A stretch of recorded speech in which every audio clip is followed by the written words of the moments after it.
અંકલેશ્વર નજીકથી પસાર થતા નેશનલ હાઈવે 48 પર આવેલા એક સ્ક્રેપ ગોડાઉનમાં આજે 13 સપ્ટેમ્બર સવારે ભીષણ આગ લાગવાની ઘટના સામે આવી છે।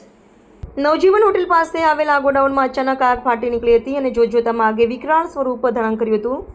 ધુમાડાના ગોટે ગોટા દૂર સુધી નજરે પડતા આસપાસના વિસ્તારોમાં ભયનો માહોલ ફેલાયો હતો। ફાયર ફાઇટરે આગ પર કાબૂ મેળવ્યો। આ ઘટનાની જાણ થતાં જ અંકલેશ્વર અને પાનોલી ડીપીએમસીના કુલ 8 જેટલા ફાયર ફાઇટર તાત્કાલિક ઘટના સ્થળે દોડી આવ્યા હતા। આ ટીમોએ સતત 3 કલાકની ભારે જહેમત બાદ આગ પર કાબૂ મેળવવામાં સફળતા મેળવી હતી।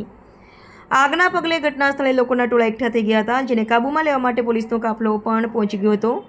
પોલીસે ગોડાઉનની આસપાસનો માર્ગ કોર્ડન કરીને સુરક્ષા વ્યવસ્થા જાળવી હતી। સદનસીબે આ ઘટનામાં કોઈ જાનહાની થઈ નથી। આગ કયા કારણોસર લાગી તે અંગેની તપાસ હાલ ચાલુ છે। રિપોર્ટર રવિ સૈયદ, અંકલેશ્વર। સામાજિક કાર્યકર જુનેદ પાનભયા। નેશનલ હાઈવે 48 ખરોડ પાસે બનાવવામાં આવેલો બ્રિજ, જે અત્યારે જોઈ શકાય છે કે તેના ઉપર ખાડાઓ મસ્ત મોટા પડી ગયા છે।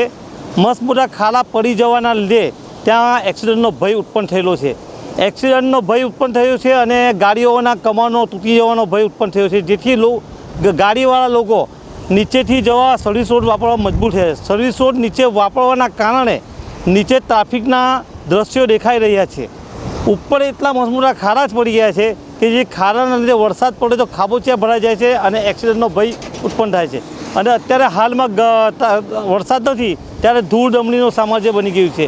રસ્તાઓ પર એવું લાગી રહ્યું કે મસ્ત મોટો ભ્રષ્ટાચાર થયો છે।